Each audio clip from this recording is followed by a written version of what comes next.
All right, so Pick 2 Draft is this new way to draft that WotC is pushing with the release of Spider-Man. And I kind of want to just talk about what I think about it and some strategic things you might want to think about when you actually jump into drafting. Also, some thoughts about what this might mean for the future of draft. That's something I've seen some conversation about. Like, is this WotC pushing for the commanderification of limited Magic? Maybe. That's a thought that's crossed my mind. So let's get into it. So let's just talk about what this is for people who haven't come across this yet. So as this article says, Pick 2 Draft, which, by the way, small aside, I kind of wish they called this 2-pick draft rather than Pick 2 Draft. I know it's like you pick 2 cards, but I always think like, pick 1, pack 2. We already have a thing that we associate as limited Magic players with the words Pick 2. Anyways, with Pick 2 Draft, the idea is you're picking 2 cards out of a pack at the same time, right? So every time you get past a pack, you're taking 2 cards. The other big difference with this is in this implementation, the way that they're talking about here, you're drafting with 4 people in a pod rather than 8. So those are some pretty major differences, right, compared to regular booster draft. And I like one of those things. I like the 2-pick aspect. That's proven to actually been pretty fun. We've had sets before where we've actually done this. We've had Supreme Vintage Cube Draft on Magic Online, which is just exactly this, except it was an 8-player pod. We've also had the set Battle Bond, which was a 2-headed giant draft set, like designed to draft with a partner. By the way, if you ever get to do this, if you ever get the opportunity to draft Battle Bond, highly recommend it. One of my favorite draft experiences of all time. We've also had Double Masters, which was kind of similar, although you only got to pick 2 cards out of the first pack you opened, or so out of each of your opening packs, I should say. So it was just for the first pick. And generally, that's pretty fun, actually. Like, the idea is, okay, well, you get to take, maybe to the 2 best cards in the pack. That's always kind of fun. It's always sweet, especially in the age of play boosters, to be like, oh, sick, I get to take both the rares in this pack, right?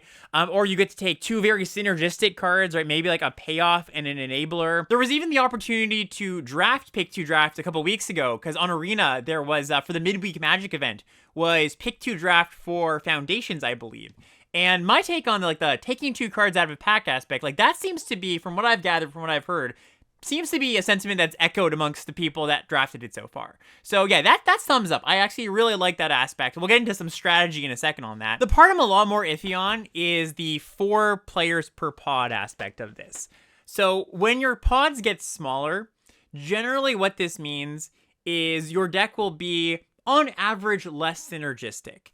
Power level remains kind of the same. It's a bit of a wash as far as power level. It means there's a little more variance, I suppose, because in a larger pod, if you find your correct colors, you'll get rewarded for that, right? You might get past a gold rare late in pack 3. That's a lot less likely to happen in a 4-player pod, right? Because just a smaller card pool to be playing with. And I think you can use the same logic when you're considering late synergy picks that you get in the draft. Cards that nobody else really wants, but are really good in your deck. So as Edge of Eternity's example, I'll use the card Scour from Scrap. This is a card that I would pretty routinely expect to wheel, or see a copy of in a given draft. And it's a card that the average Edge of Eternity's blue deck doesn't really want. But if you're in the all-in artifacts blue-black control deck, then yeah, it's going to be really good in your deck. And it's really rewarding and fun to say, hey, as long as a copy of this card is opened at the table, I'm pretty likely I'm going to see it, I'm going to get it for my deck. But of course, with a smaller card pool, that's a little bit less likely to happen. Now, with Spider-Man in particular,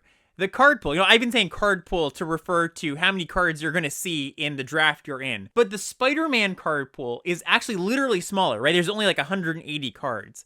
So that might not be as true for this format in particular. And I think that's part of why they wanted to implement it for this set, right? If you haven't seen my first impressions video for Spider-Man, go check that out. But I talk about how this set didn't start out as a draftable set. It started out as a 100-card set that was really just meant for constructed and for commander players. But as it evolved, they said, okay, we need to find some way to make this set draftable. They said they couldn't find the source material to have a full 280-card set like usual. And so I think one of their fixes to that is, okay, the card pool will actually be smaller, which means that you might see those synergy cards you want a little more often. My read on this is they were thinking about Pick 2 Draft as something they wanted to try out in general, just as a way to get commander players more into draft, or at least have it more readily accessible. And it was a good time to put it into practice here with the Spider-Man set being a bit smaller. But I do wonder if this whole format, Pick 2 Draft, will end up feeling roughly as synergistic as normal draft, because while a smaller card pool does push towards fewer synergies in your deck, picking 2 cards at a time pushes towards your deck being more synergistic, right? Because you're able to lock in kind of bigger chunks of synergies at the same time. So we'll see how it pans out. It might be like kind of a wash where it's like, yeah, it's kind of, my deck kind of feels like a normal deck at the end of the draft. It might be one direction or the other. Kind of hard for me to put a stamp on it without getting a bunch of reps. My guess is that your final decks are gonna kind of feel roughly about as synergistic and as powerful as normal booster drafts. Like, I don't think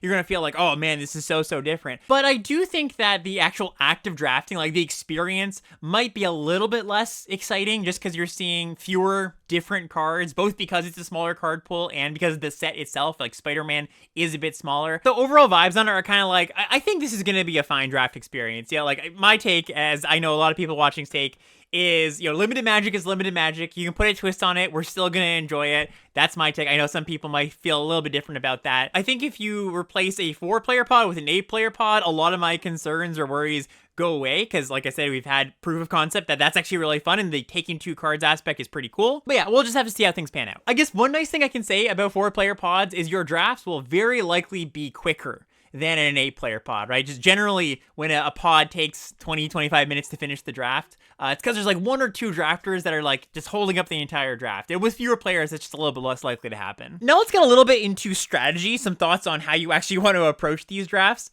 And I think that taking 2 picks out of each pack adds an interesting layer of strategy, because what happens is you open your pick 1, pack 1, and you go, okay, what cards am I taking here? Like, what strategically is the best thing to take? Well, you could just take the 2 strongest cards in the pack, regardless of color. That's totally works. When I've done pick 2 draft in the past, that's tended to actually be the direction I lean towards, like just take the power early on, basically.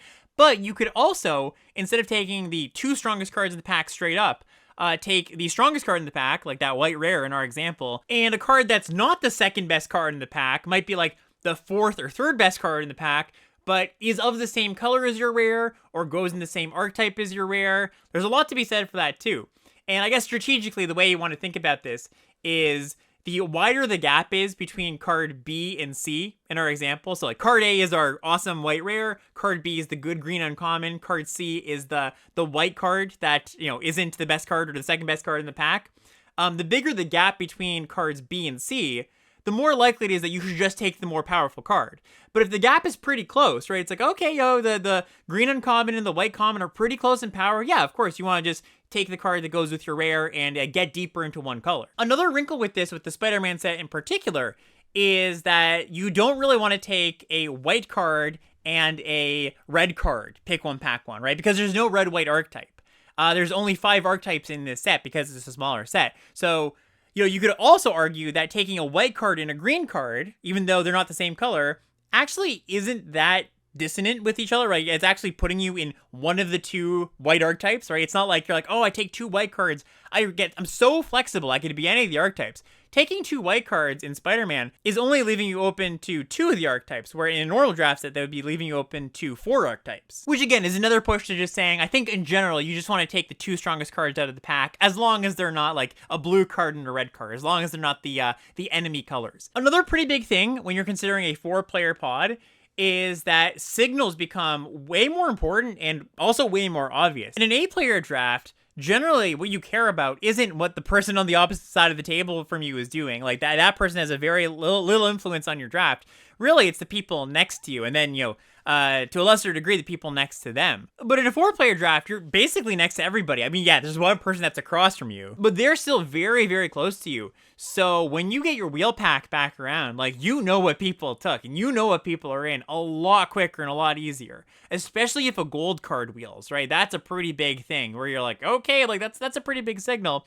And the other thing is that I think in a 4-player pod, what you pass is going to matter a lot more than in an 8-player pod, right? Kind of goes hand in hand with what I was just saying. Like, if you've listened to any of my content before, you know that something I've said often is I think people overvalue or overestimate how much what they pass in pack 1 matters, right? Because it often is the case where people will kind of, you know, be a little bit too cute with things, kind of have fancy play syndrome, where they're like, okay, well, you know, I open my pick 1, pack 1, the best card is black, but there's 3 other good black cards in this pack, so I'll take a worse white card, right? I don't think generally you should do that. I think people kind of trick themselves into taking worse cards, but I think that actually matters quite a bit more, both because the pod is smaller in pick 2 draft here, but also because you get to take 2 cards at a time. So you really do get to cut a color a lot better, right? That's another thing where, I think the idea of cutting a color in a random arena draft with 8 players, you don't want to put too much weight on it. It's kind of like a tiebreaker. But here, where you're like, hey, I can take, 2 white cards and then 2 more white cards, right? That could actually really, really matter. Anyways, I'm sure I'm going to get into strategy a lot more as we get deeper into the set. The last thing I want to talk about is just what this means for the future of drafting. And is this kind of like a canary in the coal mine? Is this WotC trying to commanderfy limited? I don't think so. I mean, I think they are trying to get limited to appeal to more people and make it easier to draft, which is good, I think, for us limited players, right? It gets more people into drafting. But I don't think they're really looking to have this format replace normal drafting. And I think it was just a matter of happenstance even that this is even the way we're drafting this set, right? Because the way the Spider-Man set came together. I know that Gavin Verhey has said, like, 8-player draft is not going away. That is still going to be our focus. So just to put your mind at ease a little bit, that was something that I was a little bit worried about too.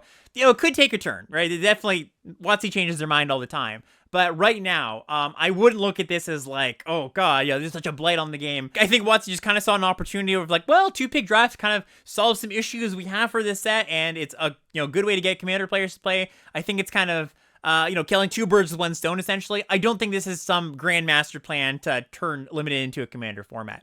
Anyways, that's my thoughts on 2-pick draft right now. Like I said, definitely going to have some more thoughts as we start drafting it. If there's anything that you disagree with, anything that you think I missed about this, please let me know. We'll love to chat in the comments. We'll see you later. Bye, everybody.